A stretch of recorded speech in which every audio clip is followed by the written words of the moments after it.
प्रिय भाई और बहनों, आज का शुभ संदेश के लिए आप सभी को हम स्वागत करते हैं। अंजीर के पेड़ से सीखो यह दृष्टांत, डाली कोमल हो जब पत्ते निकलते तब तुम जानते ग्रीष्म काल निकट है, वैसे यीशु मसीह भी द्वार पर ही है। आता है यीशु आता है, वह बादलों पर आता है। आता है यीशु आता है, वह बादलों पर आता है। आगमन उसकी बहुत करीब है, प्रियजनों हम सब तैयार रहे। आगमन उसकी बहुत करीब है, प्रियजनों हम सब तैयार रहे। आज का संदेश ब्रदर ग्लैडविन आरोन ऑस्ट्रेलिया से बांटा जाएगा। प्रार्थना के साथ सुनिए। परमेश्वर के नाम की महिमा हो। आज के मनन के लिए पहला भजन उसकी तीसरी आयत के पहले भाग को देखेंगे। वह उस वृक्ष के समान है जो बहती नालियों के किनारे लगाया गया है। जो धन्य पुरुष के बारे में इस भजन के पहले आयत में कहा है, उन्हीं के बारे में इधर कहा है कि वह उस वृक्ष के समान है जो बहती नालियों के किनारे लगाया गया है। यह धन्य पुरुष प्रभु यीशु मसीह है। लेकिन उनके बारे में देखने से पहले हम पहला मनुष्य आदम की ओर देखेंगे, क्योंकि जब आप आदम को देखते हैं तो हम देख सकते हैं कि कैसे वो एक धन्य पुरुष होने का सारा अवसर होने के बावजूद भी उसको खोया। और सिर्फ आदम ही नहीं, उसकी वजह से सारे मनुष्य जाति उस अवसर को खोया। और आदम को जब परमेश्वर ने बनाया तो उन्हें आदन देश में एक वाटिका में रखा। आदन का मतलब खुशी, आनंद है। और उस वाटिका में देखने में मनोहर और फल खाने में अच्छे भूमि से सब भांति के वृक्ष परमेश्वर ने लगाए। और उसको सींचने के लिए एक महानदी परमेश्वर उधर रखा है। उस महानदी के 4 धाराएं थे, और वो 4 धाराएं खुद में बहुत बड़े नदियां थी। और उस नदी जिस देश से बहते थे वहां पे सोना, मोती और सुलेमानी पत्थर भी मिलते थे। यानी कि सारे आशीष परमेश्वर आदम को दिया था एक धन्य पुरुष होने के लिए।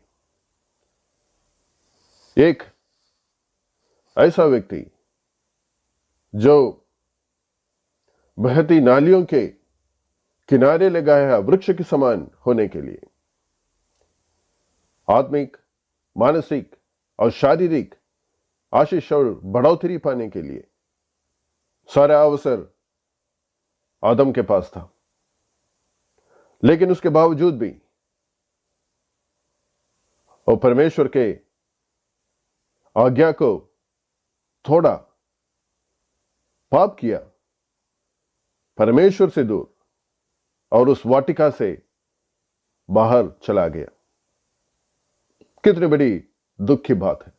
और उसकी वजह से सारा मनुष्य जाति परमेश्वर से दूर हो गया, पाप में गिर गया करके हम देख सकते हैं।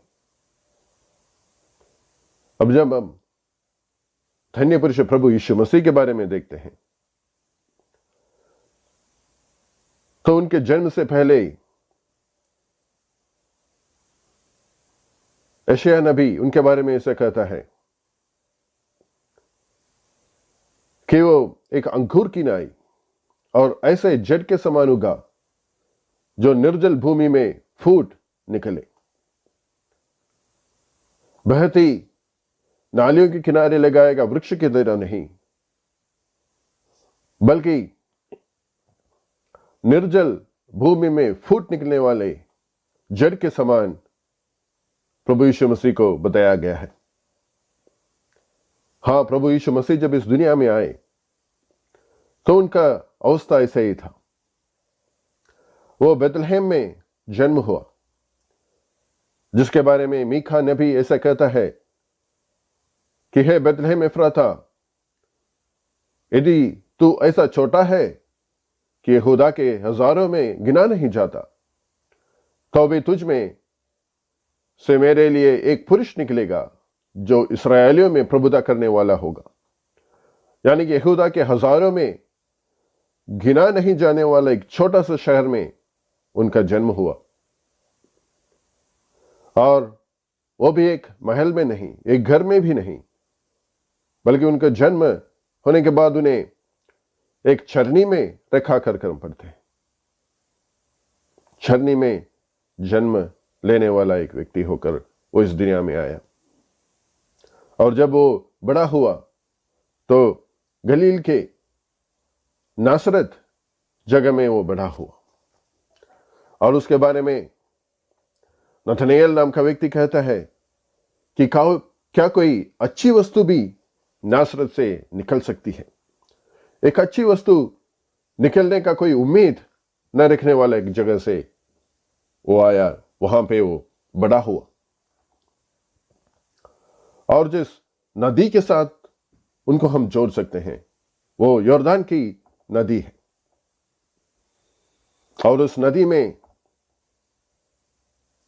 पुराने नियम में नामान नाम के एक कोढ़ी को जब एलीशा ने भी डूबने के लिए, उस कोढ़ से चंगाई पाने के लिए डूबने से लेकर कहता है, तो नामान उसमें डूबने से मना कर देता है, क्योंकि उसका राज्य का दमिश्क की नदियां उसे कहीं उत्तम है कर वो कहता है। ऐसा कोई विशेषता ना रखने वाला एक नदी है यॉर्दान नदी, और उससे उनका ताल्लुकात था, उसमें वो बपतिस्मा लिया। और जो वाटिका से प्रभु यीशु मसीह का संबंध है, वो वाटिका गतसमनी की वाटिका है। और उस वाटिका में जब हमें उन्हें देखते हैं तो वो उदास और व्याकुल होते हुए हम उन्हें देख सकते हैं। और वो खुद कहता है कि मेरा जी बहुत उदास है, यहां तक कि मेरे प्राण निकला चाहते।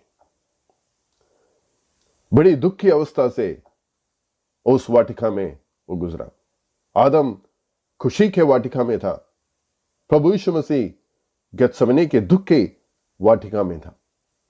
और जो पेड़ प्रभु यीशु मसीह के साथ जुड़ा है, हम जानते हैं कालवरी के क्रूस उनके साथ जुड़ा है। अपने आप को बलि देने के लिए वो कालवरी के क्रूस में चढ़ा करके हम देख सकते हैं।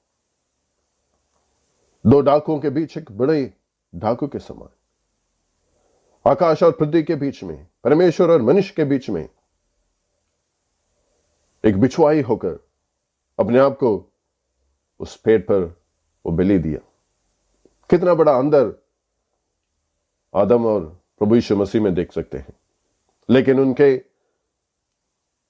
सारा वातावरण खिलाफ होने के बावजूद भी प्रभु यीशु मसीह परमेश्वर को प्रसन्न किया, और इसलिए परमेश्वर ने उन्हें सबसे श्रेष्ठ नाम दिया, उन्हें अति महान किया। और जब हम प्रकाशित वाक्य उसके 22 अध्याय में, बाइबल के सबसे आखिरी अध्याय में आते हैं, तो हम मेमने के सिंहासन से उस मनोहर यरूशलेम नगर के उस सड़क के बीच में से जीवन की जल की नदी बहते हुए देखते हैं, और उसके इस पार और उस पार जीवन के पेड़ को हम देखते हैं। कितना बड़ा आशीषित अवस्था है। प्रभु यीशु मसीह उस कठिनाई और दुख से गुजरने से वजह से आपको और हमें उस धन्य अवस्था में आने के लिए परमेश्वर ने सहायता किया है। यदि आप इस प्रभु यीशु मसीह में विश्वास करेंगे, जो आपके लिए अपने आप को न्यौछावर किया, शून्य किया, कल्वरी क्रूस में अपने आप को बलि के रूप में दिया, यदि आप उनमें विश्वास करेंगे तो आपका जीवन भी धन्य हो सकता है। क्या आज आप उसमें विश्वास रखेंगे? परमेश्वर उसके लिए आपको सहायता करे। परमेश्वर के नाम की महिमा हो।